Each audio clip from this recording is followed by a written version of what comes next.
പുഷ്പം പൂക്കുന്ന രാവിൽ മാറിട്ടും രാസഗിരി പെണ്ണുങ്ങൾ മാത്രം താമസിച്ചോടുത്ത് ഒളിഞ്ഞു നോക്കുന്നു. എനിക്ക്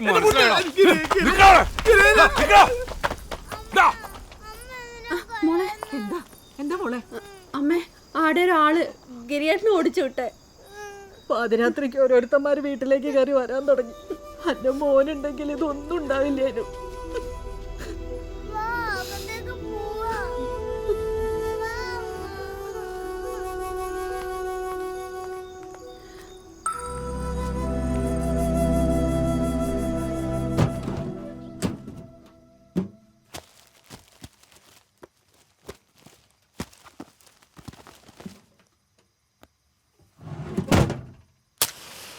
നിങ്ങളെപ്പോഴും ഇങ്ങനെ ഇടക്ക് മുങ്ങും പിന്നെ പൊങ്ങും. എന്തായാലും നിന്റെ കാര്യമൊക്കെ നടത്തിയില്ലേ? നിനക്ക് വീടി വേണോ? ഏയ്, ഞാൻ വല്ലപ്പോഴും ഒരു സിഗരറ്റ് വലിക്കും, അത്രേ ഉള്ളൂ.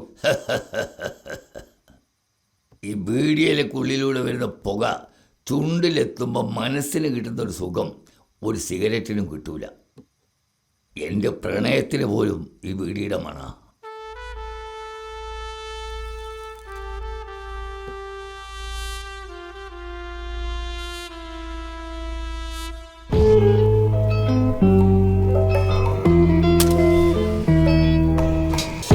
ദിനങ്ങൾ വന്നു, നിറങ്ങൾ തന്നു, മനുഷ്യനായി ജനിച്ചതിനകങ്ങൾ കണ്ടു. ഒരു സൂര്യഗോളമായി ജ്വലിക്കുവാൻ വീര്യമുള്ള കനൽ ധരിക്കുന്നു പിറവി തന്നു. നിന്റെ പടച്ചട്ടയും ശരീരവും പ്രാണനും തുറന്നു പോകും. എന്റെ വാക്കുകൾ തേടുന്നു കാരണങ്ങളെ, മറ്റൊരാൾ കൈമുറവിളിക്കും ആയുധങ്ങളെ. നിൻപാൾ മുനക്കു തീണ്ടുവാനാവില്ല ആശയങ്ങളെ. കാലം തരുന്നതല്ല മതിയെങ്കിൽ ഈ ഭാരം ചുമന്നു നീ തളർന്നുവെങ്കിൽ. സേലം ജയിലിൽ അന്ന് നടന്ന വെടിവെപ്പിൽ 22 സഖാക്കൾ രക്തസാക്ഷികളായി. അതിൻ്റെ പ്രതികാരാഗ്നി നാടൊട്ടുക്കും പടർന്നതിൻ്റെ ആവേശത്തിൽ മട്ടന്നൂർ പോലീസ് സ്റ്റേഷന് മുമ്പിൽ ഞങ്ങൾ ചെങ്കൊടി നാട്ടി. അക്കാലത്ത് ഡേഞ്ചർ കമ്മ്യൂണിസ്റ്റ് എന്നറിയപ്പെട്ടിരുന്ന എന്നെ MSPക്കാർ നോട്ടമിട്ടതിനാൽ പാർട്ടി നിർദ്ദേശപ്രകാരം ഒളിവിൽ കഴിയാൻ വേണ്ടിയാണ് ഞാൻ ചിന്തമംഗലത്തെത്തുന്നത്. പാവപ്പെട്ട ബീഡി തൊഴിലാളികൾക്ക് കുറച്ച് വിവരം ഉണ്ടാവാനും പാർട്ടി ആശയങ്ങൾ അവരിലേക്ക് എത്തിക്കാനും വേണ്ടി അവർ ജോലി ചെയ്യുന്ന സ്ഥലങ്ങളിലൊക്കെ പോയി പത്രം വായിക്കുക, പുസ്തകങ്ങൾ വായിക്കുക, ലഘുലേഖകൾ വായിക്കുക. ഇതൊക്കെയായിരുന്നു അന്ന് എന്നെ പാർട്ടി ഏൽപ്പിച്ച ചുമതല. സാധാരണക്കാരന് വിപ്ലവബോധം ഉണ്ടാക്കാൻ അന്ന് ഇതൊക്കെ അല്ലേ ഉള്ളൊരു വഴി. ഞാൻ ആ രംഗത്തുണ്ടായിരുന്നെങ്കിൽ ഒരു ശ്രമം നടത്തി നോക്കാമായിരുന്നു. ശോഭാറാം വിശ്വാസിന്റെ മകളെ ബലമായി കെട്ടിച്ചു. അക്കാലത്ത് ഞാൻ വായിച്ചു കൊടുത്ത ബംഗാളി സാഹിത്യത്തിലെ കഥാപാത്രങ്ങളുടെ പേരുകളായിരുന്നു ചിന്തമംഗലത്ത് ജനിച്ചു വീണ പല കുഞ്ഞുങ്ങൾക്കും.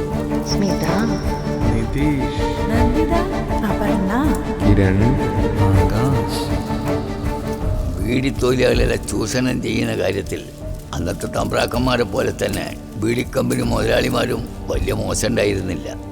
1000 ബീഡിക്ക് അന്ന് 8 അണയായിരുന്നു ഒരു തൊഴിലാളിക്ക് കിട്ടുന്ന കൂലി. അന്നത്തെ എൻ്റെ വാദ്യര് എനിക്ക് സന്തോഷമായിട്ട് എനിക്ക് അവർ ഓരോ കെട്ട് ബീഡി തരും. അത് കുറയാൻ വലിക്കും, കുറെ വിൽക്കും. എനിക്ക് തോന്നുന്നത് അന്ന് ഞാൻ ശ്വാസം വലിച്ചതിനേക്കാൾ കൂടുതൽ ബീഡിയാ വലിച്ചതെന്ന്.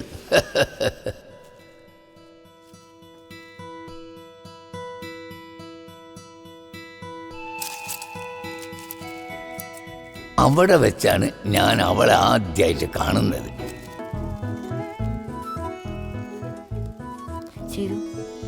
അയാള് പുറകെ വരുന്നുണ്ട്, നീ ചെന്ന് പറഞ്ഞിട്ട് വാ.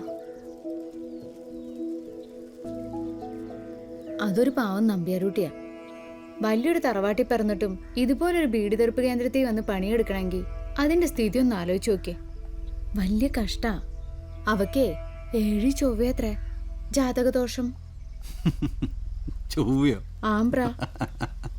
ജാതകദോഷം. എന്നിട്ട് ചിരിക്കണ്ടമ്പ്ര. അല്ലാണ്ട് എങ്ങനെയാ 2 ഭർത്താക്കന്മാരും മരിക്കുക?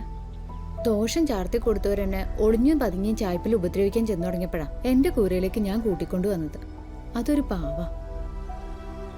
ഇങ്ങനെ പിന്നാലെ നടക്കണത് അവർക്ക് ഇഷ്ടമല്ലാന്ന് പറയാൻ പറഞ്ഞു.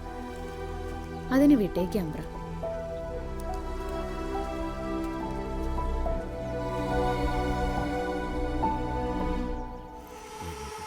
തമ്പ്രാന്റെ കുളി കഴിഞ്ഞ് വെള്ളം കോരിത്തരാന്നാ പറയുന്നത്. മോനവിടെ നിൽക്ക്.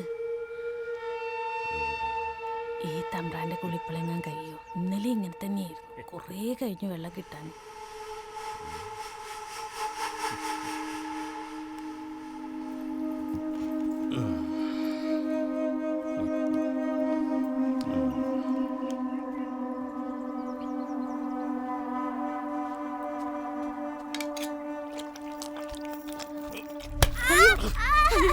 എനിക്ക് കുടിക്കാൻ പോയി വെച്ച വെള്ളത്തിൽ നക്കിയ നീ. നായ. അലകീഴായി എണ്ണയില് മുക്കി ഞാൻ. അറിയാണ്ടാവണം ഇവനെന്താ പൊട്ടനാ? ഇവനറിയൂലെങ്കിൽ എനക്കറിയൂലേ? ഇനി എന്റെ വെള്ളത്തിലൂടെ ഇവന് ധൈര്യം ഉണ്ടാവണം. ഒക്കെ വെള്ളം തരുന്നതേ എന്റെ ഔദാര്യാണ്. രാവിലെ തന്നെ കൊടവും കലായി ഇറങ്ങും അശ്രീരങ്ങള്. ഇനി എന്റെ പറമ്പിലൊരു ഒറ്റ എന്താ പ്രശ്നം? തമ്പുരാന് കുളിക്കാൻ വെച്ച വെള്ളത്തില് കുഞ്ഞു നീറിട്ടു. ദാഹിച്ചിട്ടാണേ പാവം. ഇനി ഒരു തുള്ളി വെള്ളം ഇവിടുന്ന് കിട്ടൂല. വെള്ളം ഭൂമിയിൽ നിന്ന് ഉറയ്ക്കുന്നതാ, അല്ലാതെ തന്റെ തന്തയുടെ തൊള്ളന്നല്ല. ഇനി കുഞ്ഞിനെങ്ങാനും തൊട്ട് ആ കഴിഞ്ഞാൻ പറ്റും. ഇത് കാലം മാറി. കുഞ്ഞ്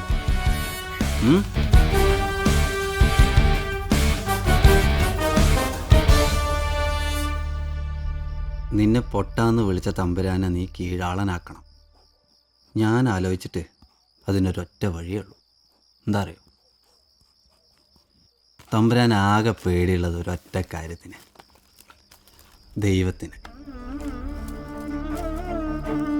അതുകൊണ്ട് അയാൾ നിന്നെ വിളിച്ച പേര് എന്നെ മതി നിനക്ക്. പൊട്ടൻ.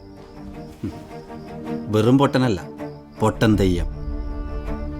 അപ്പം നീ ദൈവമാവും. താഴ്ന്നയും മുന്തിയൻ ജാതി ഒന്നും ഇല്ലാണ്ടാവും.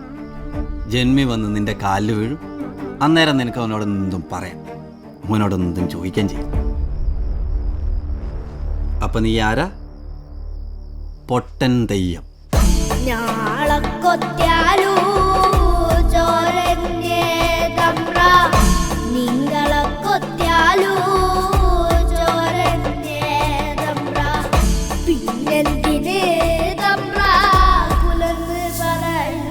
ഒരു വിവാഹ ജീവിതം എന്നത് എൻ്റെ അജണ്ടയിലേ ഉണ്ടായിരുന്നില്ല. അവളെ കല്യാണം കഴിക്കുന്നതിലുപരി ചൊവ്വാദോഷം എന്ന അന്ധവിശ്വാസത്തെ പൊളിച്ചെഴുതാൻ തന്നെ ഞാൻ തീരുമാനിച്ചു. പക്ഷെ അവൾക്കത് സമ്മതമായിരുന്നില്ല. അവളെ കല്യാണം കഴിച്ചാൽ ഞാൻ മരിച്ചു എന്നുള്ളതായിരുന്നു അവളുടെ വീട്. അത് ശരിയാക്കിയെടുക്കാൻ ഞാൻ കുറെ പാടുപെട്ടു. ഒടുക്കം ആ ബീഡി തെരപ്പ് കേന്ദ്രത്തിൽ വെച്ച് അവളുടെ കഴുത്തിൽ ഒരു രക്തഹാരം ചാർത്തി ഈ സഖാവ് കേളപ്പൻ്റെ സഖിയാക്കി. ഇന്ന് ഞങ്ങളുടെ ആദ്യ രാത്രിയാണ്. അവൾക്ക് ഇപ്പോഴും പേടിയാണ്. പുലരുമ്പോൾ ഞാൻ ജീവനോടെ ഉണ്ടാകുമോ എന്നുള്ള പേടി.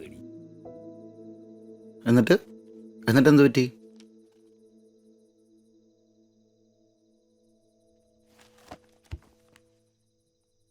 പറ, എന്താ പറ്റിയെന്ന്.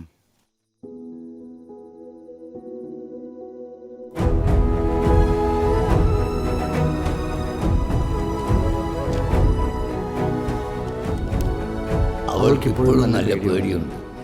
പുലരുമ്പോൾ ഞാൻ ജീവനോടെ ഉണ്ടാകുമോ എന്നുള്ള പേടി.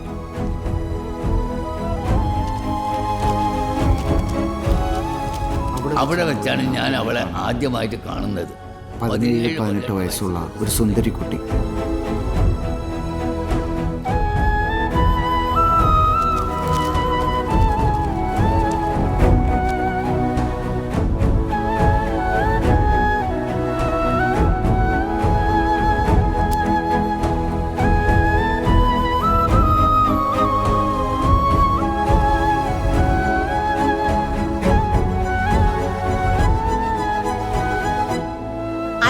ഇവിടെ തട്ടുപുറത്ത് പണി.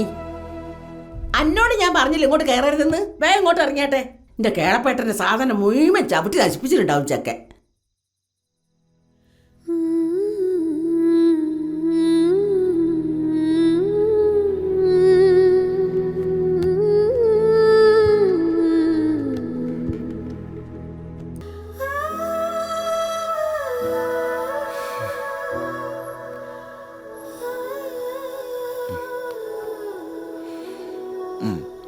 എന്താടാ ഇനി ഞെക്കിക്കൊല്ലാൻ നോക്കുക.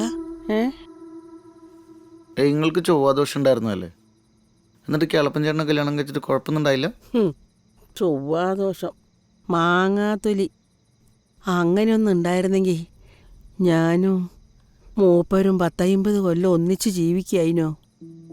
ഇനി അല്ലാണ്ട് ഇങ്ങനത്തെ അന്ധവിശ്വാസത്തിൻ്റെ പുറകെ പോകുമോ? ബീഡി വലി ഒന്ന് കുറച്ചിരുന്നെങ്കിൽ കുറച്ചു കാലം കൂടി ജീവിക്കായിനു.